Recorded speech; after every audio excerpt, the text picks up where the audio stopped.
All right, students, welcome to 29.3.4. I'm really trying to help you guys out, make things a little bit easier because I know you have a lot of work that you're trying to catch up on. We're getting close to the end of the school year here. So there might be a few more of these. I'll post a PowerPoint and leave you guys to read just to make things easier on you. Just make sure you do the reading so you can ensure to do well on the quizzes still and the test. Because if you fail to do that, you're going to find yourself struggling near the end with these last few tests. And these last few tests are going to be very important for you guys to ensure you get your grades up. But anyways, let's go ahead and jump right in here, okay? One of the things that we look at the era of civil rights is that there is not a unified front of support across the board. And we've kind of talked about this when we look at different groups, especially in the Deep South, being polarized and fighting directly against giving additional rights and continuing to want to keep restrictions on African Americans and other socio-political groups. So let's look at some of those who were opposing it just really quickly, okay? One of the first things that you have is that typically when you look at those who are fighting against the civil rights movement, they fall in two camps. Your very first one is your KKK, Ku Klux Klan sympathizers or members, neo-Nazi organizations, just your standard fare racist people who just do not want to give political rights to those of a different race. These people, often it's really hard to change their viewpoint because it comes from a position of hatred, and so therefore trying to sway them into a political change or a political idea to give greater rights to minorities is really hard. So therefore, these are the ones that you are constantly fighting with, and the only way to try to remove them is remove them from political power, meaning one of the things that there's a famous saying for is you're free to say with whatever you want, but you're not free from the consequences. So the most effective way to fight back against people that are falling into these typical racist camps is deny them political office. Find candidates that are going to fight for civil rights that aren't full of hate and anger, and then position them and have them be elected. And another way that you can work on that is by giving minorities greater voting rights so that they can vote for people that support them and support their quest to try to gain equal rights. Excuse me. And so because of that is why it was so important to ensure that African Americans not only were given civil rights voting, but also that there was a presence, usually by the federal government, to ensure that they were able to register, not pay any poll taxes, do any literacy tests, anything like that, to ensure that they gained the power that they needed to displace the racist organizations. Your second group is your typical white suburban American during this time frame who, and this is big right here, civil rights impact their lives directly, okay? So one of the things that we look at when we say direct impact, they're not fighting against civil rights until civil rights show up at the door and creates what they consider a problem. For example, we talked about the busing situation where they would take African American children and move them from an inner city school to out in the white suburbs and have them attend a white suburban school, and then taking white students and busing them into inner city schools. This directly impacts the community for white Americans, which creates problems and creates groups of protesters that fight against civil rights because this issue is displacing, as they see it, displacing their children. So therefore, they fight back and they oppose it. Another one is that was really big, and still to this day, there's a lot of issues and controversies behind it. But that's affirmative action. So with affirmative action, often these white Americans would look at an African American that would come into their job and be hired and promoted, and they would say, well, the only reason why they got the job over me is because there's a quota in place that forces them to be positioned above me. And so what this has created is issues within the workplace when it comes to how white Americans and African Americans interact with each other, because if you have a African American who is in a higher position, more often than not, many white Americans, even still to this day, I'm not saying it's exclusive, mind you, there's very liberal-minded Americans. We have bypassed a lot of the racism issues that we've had historically. I'm not saying they're all gone, but there is also a viewpoint here. A lot of times that people will look at that and they will say in their mind, and not openly usually, is, did that person get there by their merit? Did they earn that position by their education, hard work, and ethics? And so you have some people who question that even to this day because of affirmative action. Now, admittedly, affirmative action was very much so needed during the civil rights eras to ensure economic and financial success of African American people. It was the only way to get yourself out of poverty is by work and education. And the affirmative action program allowed African Americans to have access to those better jobs so that they could have their children have access to education so that they could then find their way into jobs. Affirmative action still, like I said, it's a very controversial issue that even up to this day and age is controversial in some spheres. I would recommend, again, as I always talk about, I try to give you both sides of the issue here. I think it's important for you to develop your own worldview, so make sure you can go out and research this and also talk to your parents and see how they can tell you more about affirmative action. Again, it's a political issue that is still going, so that's why it's important for you to talk to them about it and find out, okay? All right. Next up, those who support civil rights.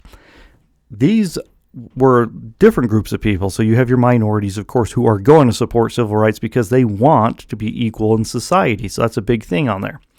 There's also a contingent of white Americans, too, that push hard for civil rights also because they do equally believe in equality. And they also see a lot of times where it's not just a minority group that's being attacked, but you have women who are trying to fight for more equal and fair pay, equal access to the work environment, just like African Americans are trying to do. So you see these groups fighting for it also. So it's not just minority groups, it's also women. You have male supporters there, of course, that are helping out there too. Now, they also push, though, for additional well, let's just say what it is.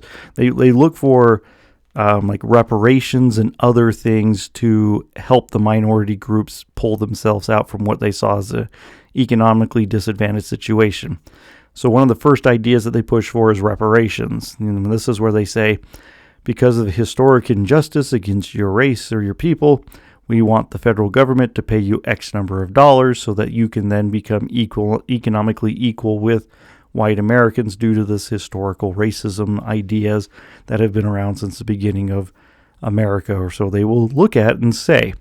Again, this right now, when I talk about these issues, I'm still going to, again, talk to you guys about worldview, develop your own worldview about this, because this is another ongoing debate. This is actually becoming more forefront, and there's a lot of talk about, if you go to a university, you're going to find people who talk about reparations and historic injustice and how we can make justice equal across the board and all these ideas, and many of them are radical in nature.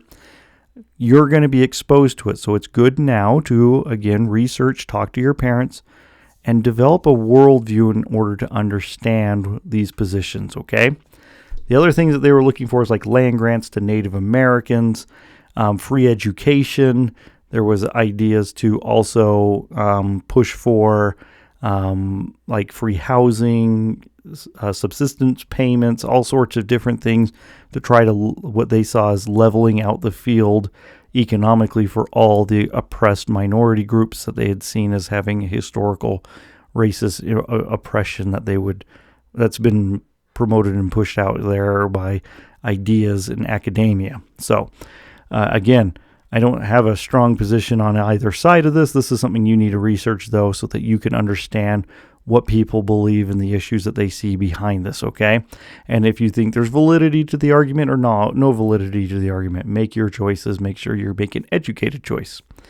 All right, and so one of the things that they were critical of, though, too, is they often felt, and even today, like I said, they don't feel the federal government has done enough or is doing enough to ensure equality among the groups that needed civil rights legislation. Another thing that comes up during this time frame is we're looking for equal justice. So we want everybody to be treated equally, but one of the things that we ran into during this time frame is the ability for people entering into the criminal justice system to have fair and equal treatment within it. So what we look at here is throughout the civil rights era, the Supreme Court uses the 14th Amendment, which guarantees equal protection under the law. And this should be something that the Supreme Court used historically all the time whenever it came to anything when it came to civil rights, but it wasn't always the case. When we look at civil rights legislations and laws and things like that, the 14th Amendment should have covered everything across the board. However, judicial precedent and other matters created complications. That's why you then have it legislated so that there's specific rules in there. One of the things that people start looking at is how to provide rights to those who have been arrested. The most famous one, of course, is the Miranda rights, and these are Miranda versus Arizona. And with this is where you get that famous scene where if a police officer arrests somebody, they sit down with them, and they say, you have the right to remain silent. Anything you say can and will be used against you in the court of law. You have a right to an attorney. If you cannot afford one, one will be provided to you. Do you understand your rights? And so what this does is now it informs the criminal or suspected criminal. If they are arrested, they do not have to talk. Remember, we have protections against self-incrimination underneath the Fifth Amendment. Now, police are required to tell this to people before they go into questioning so that people have the right to exercise this and seek protections.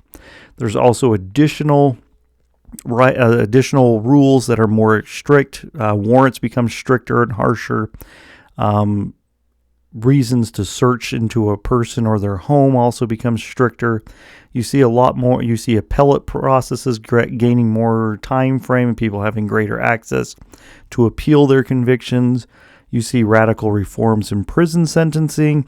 So there's a lot of things that really start to shift and change during this era when it comes down to how criminals or suspected criminals are treated in our judicial system. And even today, we are still on the road to progressing and making the justice system fair across the board. Again, when I'm talking about all these issues, I'm really serious, guys. When I'm bringing these up over and over and over again, criminal reform is another hot topic right now in current debates about how criminals should be treated, what options are available to them, rehabilitation options, all these different ideas of how to reform criminals is on the forefront of a national conversation. So research again and see where you fall in line with your worldview. Talk again to your parents about this, about criminal justice reform and how the criminal justice system works. So one of the things, though, that this does create societal problems, because then you see people coming out and saying, well, wait a minute. Now you're giving criminals all these rights. You're giving them all these ways to get out of jail or not be convicted of a crime because now you put all these new rules in place. So you see groups of Americans who oppose criminal justice reform because they believe if you're a criminal, you deserve to have maximum punishment placed upon you. And just from my perspective, I truly believe in an idea of actual reformation of a criminal in order to reintegrate them back into society. And there are some places throughout the world that has successfully shown that you can reform criminals, and more often than not, you can get them back into society as a normal member again. But this isn't perfect. It's not a one-size-fits-all. Cultures are different. Okay, so I'm not saying the American criminal justice system can suddenly just turn around and be like, all right, everybody's going to be leaving prison and be great. There's so many complicated issues behind how we can perform criminal justice reform and how to fund it. So there's a cost analysis behind it too, if people are willing to pay more for it. So lots of different ideas here. But people really felt that America was starting to get softer on a criminal instead of, punishing him effectively. Lastly, with the Supreme Court, they have other elements that they start to push out with cases and judicial precedents that they start to bring forth. In some cases, some states it's still outlawed interracial marriages. The Supreme Court overturns that. During this era, they give greater access to public spaces for protest. Some of those have been rolled back. It's really interesting to see because there was this big push to allow people in public spaces to protest, and now you have certain areas, if you don't have a permit, you have to stand in a free speech zone, in which it could be way away from the initial protest. And a lot of complicated measures behind that too.